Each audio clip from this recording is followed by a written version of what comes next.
Estou começando a reconhecer cada vez mais o trabalho, o esforço que é de quem realmente vive assim de rede social, de publicação de conteúdo, desde que esse conteúdo, óbvio, tenha alguma base, alguma pesquisa, desde que a pessoa se esforce para fazer alguma coisa produtiva, né? Ontem eu gravei aquele vídeo falando da ameaça de rompimento institucional, ameaça de golpe, que hoje, dia 29 de maio, só piorou, eles aumentaram cada vez mais o tom. Mas assim que eu terminei de gravar, sentei no sofá um pouco para respirar, estava lá vendo a notícia do assassinato de um homem negro. É assassinato mesmo, não é incidente, não foi um acidente que aconteceu lá nos Estados Unidos, em Minneapolis. O George Floyd, que foi assassinado pela polícia lá nos Estados Unidos, e imediatamente eu já comecei a pensar no assunto. É um assunto extremamente delicado, extremamente importante a ser discutido. Eu fiz aqui uma pesquisa bem rápida, trazendo aqui alguns dados, e é incrível como em 5 minutos eu achei algumas coisinhas aqui, eu vou ler para vocês, tá? 17 de julho de 2014, vários agentes da polícia de Nova York abordam Eric Garner, acusado de vender cigarros. Depois de uma discussão, ele foi agarrado, né, dominado, e em poucos minutos depois ele estava morto no chão. 9 de agosto de 2014, o policial Darren Wilson fazia uma patrulha e encontrou um jovem que havia roubado cigarros, e ele disparou 18 vezes contra o jovem Michael Brown, atingindo ele 6 vezes pelas costas. Tem mais aqui, eu vou pulando alguns, tá? 6 de março de 2015, o policial Matt Kinney dispara contra Tony Robinson, de 19 anos, em Wisconsin. 3 balas atingem o jovem negro, um deles na cabeça. 10 de março de 2015, o policial Robert Olsen dispara contra Anthony Hills, jovem negro de 27 anos, que havia sido denunciado por caminhar sem roupas pela rua.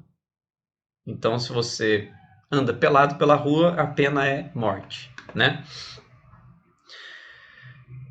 Vai subindo. Carolina do Sul, 4 de abril de 2015, o agente da polícia Michael Slager aborda o veículo de Walter Scott. Na perseguição, ele aperta o gatilho pelo menos 8 vezes, 5 balas atingem Scott, que morre.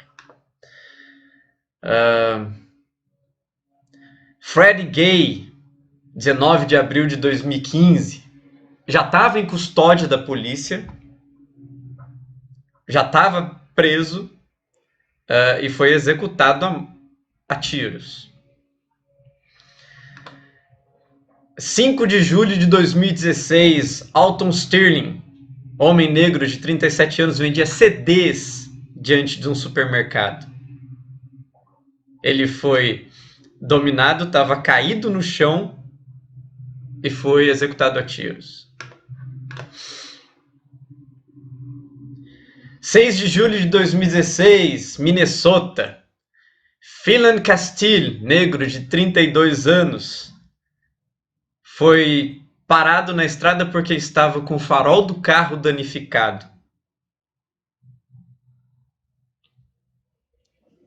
A namorada dele afirma que, ao tentar pegar o documento do carro, o agente da polícia atirou e matou. E aí a gente teve essa morte do George Floyd. Então, não é um acidente, não é alguma coisa que acontece às vezes, é alguma coisa extremamente recorrente nos Estados Unidos. Os Estados Unidos, que talvez seja aí o país em que a gente vê explicitamente como que funciona o racismo. Apesar do Brasil ser um país extremamente racista,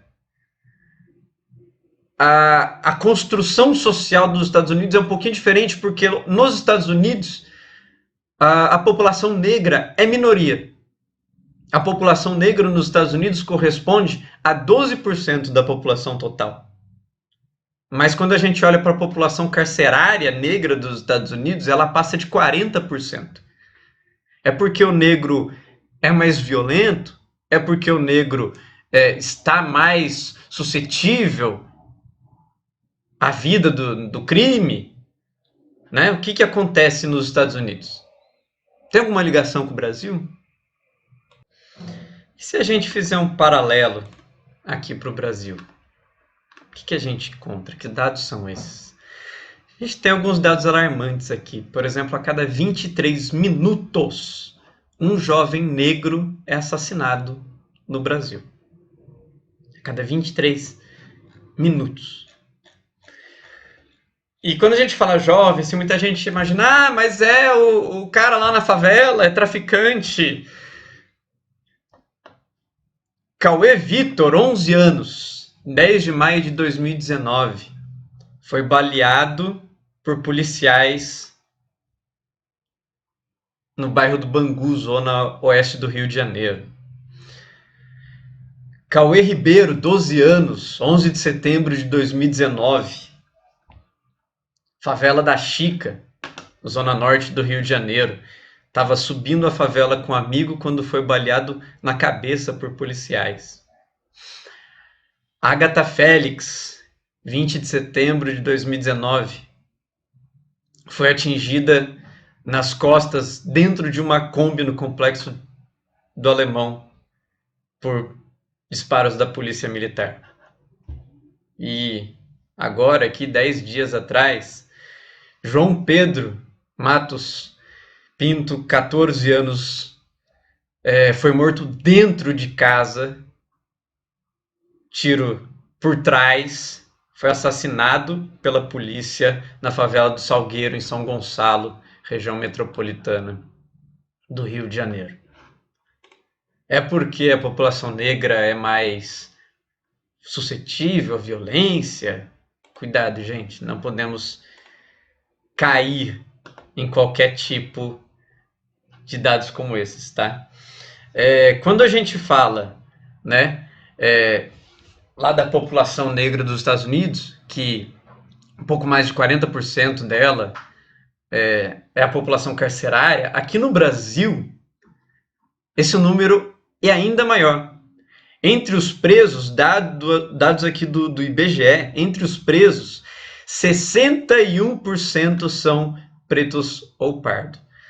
Lembrando que, ao contrário lá dos Estados Unidos, que a população negra é uma minoria, vale lembrar que aqui no Brasil, 54% da população se afirma como negra ou parda.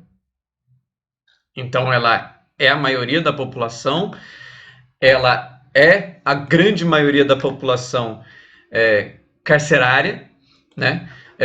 Tem aqui um dado da Carta Capital, eu vou colocar os links para vocês na descrição do vídeo, que fala que mais de 60%, esse dado aqui é de 2016, mais de 60% dos presos são negros, tá? E vou colocar aqui para vocês embaixo também um PDF do Atlas da Violência de 2019, tá?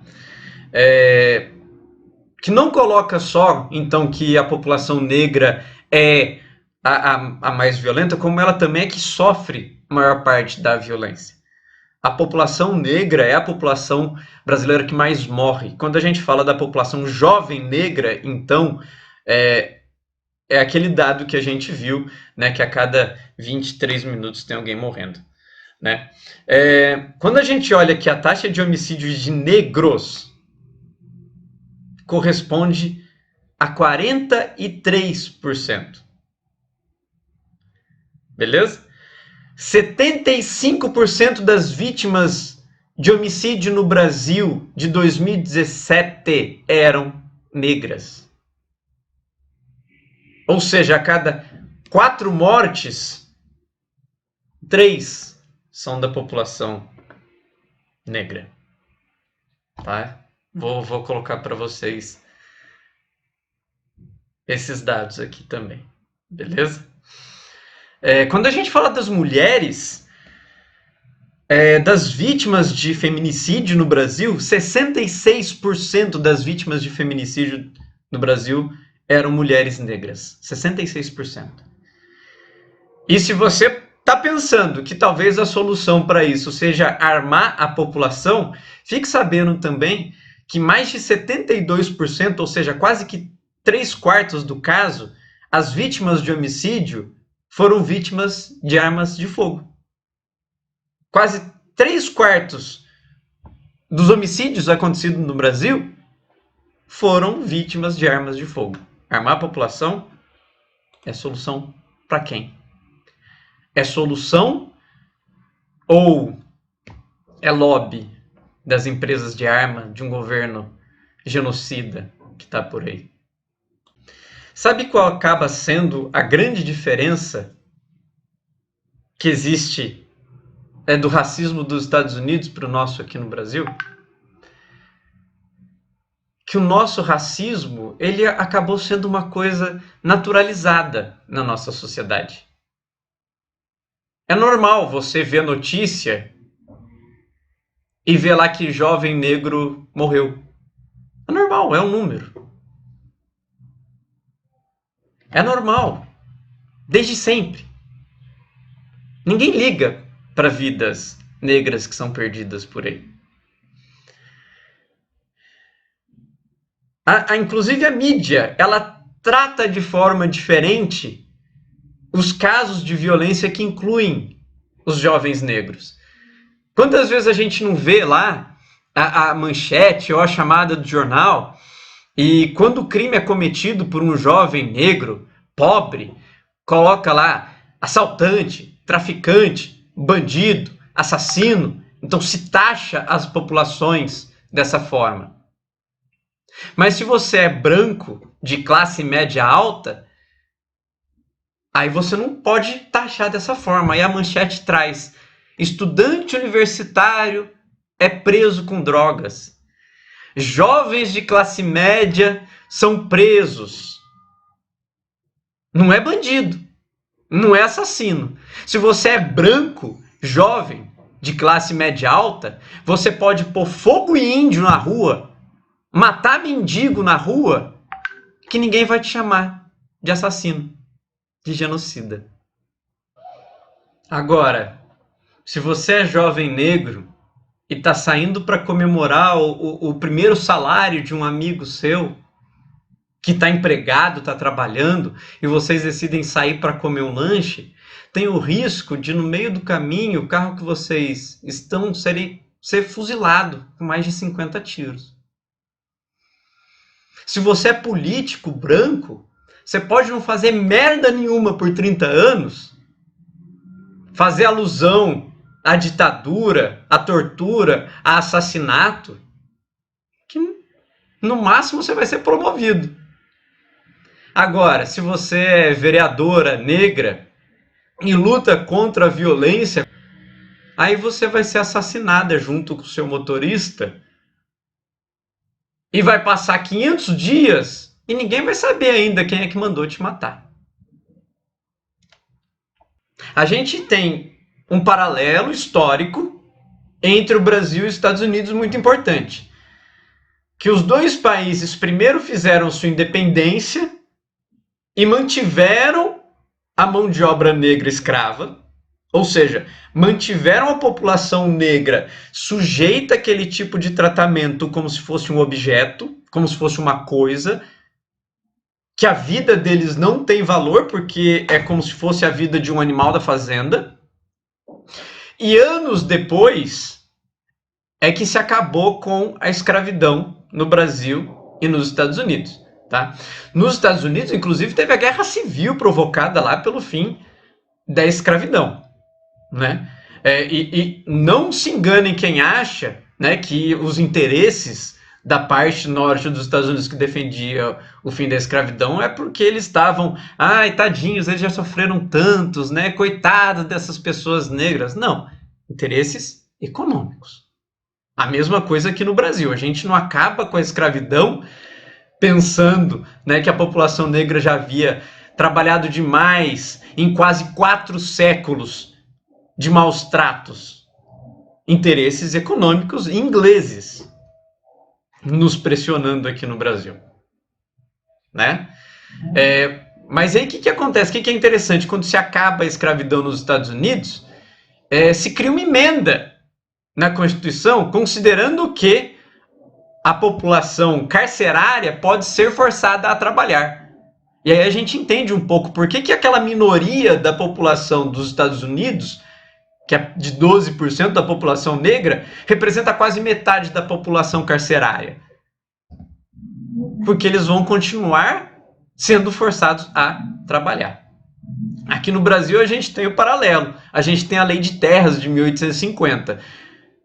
Quando os donos de terra, os latifundiários, estão vendo a chegada de imigrantes para substituir a mão de obra negra, e eles já estão pensando, putz, o que a gente vai fazer com esses negros por aí? Será que esses caras vão comprar terra, conseguir alguma coisa?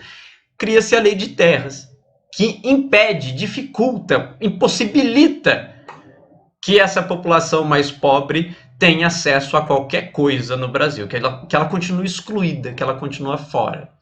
E a gente traz esses imigrantes justamente por conta de uma política racista de embranquecimento da população. Porque a população brasileira era considerada negra demais. E a gente não quer essa população aqui. Então traz o italiano, traz o alemão, traz o suíço, traz o polonês, que é visto como o ideal para esse momento da população, né? Para esse momento da criação do Brasil. E mesmo depois, tanto nos Estados Unidos, que inclusive foi mais grave ainda, né, do que aqui no Brasil, tanto depois do fim da escravidão, a gente vê como que essas populações foram excluídas, como que essas populações foram relegadas à periferia. Nos Estados Unidos, inclusive, era legal, estava na lei essa separação. A gente teve o apartheid lá nos Estados Unidos, a gente teve essa divisão racial nítida essa escola é para branco, esse bairro é para branco, essa escola, essa região aqui é para pessoa de cor, é para pessoa negra. Aqui no Brasil a gente não teve lei falando disso, mas a nossa sociedade cumpriu lindamente esse papel de relegar a população pobre negra às regiões mais pobres, periféricas, morros, né? Que inclusive tem ligação até a revolta da chibata acontecendo lá no Rio de Janeiro. A revolta da vacina acontecendo lá no Rio de Janeiro. Agora, apesar desses paralelos, parece que a gente tem aqui no Brasil esse mito da democracia racial, né? Que tá o branco, o negro, o índio, o asiático, todo mundo lindo na rua, andando para lá e para cá, todo mundo tem as mesmas condições, todo mundo... É triste. E que a gente naturalizou, a gente interiorizou esse racismo. Quando a gente fala, a gente usa alguns termos extremamente racistas, né? Quando a gente fala trabalho de preto, quando a gente fala em preterir, quando a gente fala em denegrir imagem. Racismo. E tá naturalizado na nossa sociedade. Da mesma forma que continua naturalizado na nossa sociedade quando a vida de um jovem negro acaba sendo perdido pela violência policial. Porque a vida do jovem negro é aquela vida do escravo. É aquela vida que valia a mesma coisa que um animal de fazenda, ou menos do que um animal de fazenda. E quando a gente tem esses casos de violência aqui no Brasil, o máximo que acontece, ou pelo menos acontecia, né? Alguém da Secretaria de Direitos Humanos ia lá, soltava uma nota, a população se revoltava, e a polícia ia e dava mais porrada. Mas soltava lá uma nota, né, falando de pesar, nossa, que triste, que coisa, como é que pode, violência contra essa população. Mas que não passa de números. Cada dia esse número aumenta, cada dia esse número aumenta, e parece que ninguém liga para a vida dessas pessoas. Pois eu acho que a gente pode aprender um pouquinho com os Estados Unidos nesse ponto. Porque o pau vem comendo nos Estados Unidos desde o assassinato do George Floyd. O policial que matou ele tá com medo, trancado lá na casa dele, escoltado pela polícia. A delegacia de polícia tá em chamas.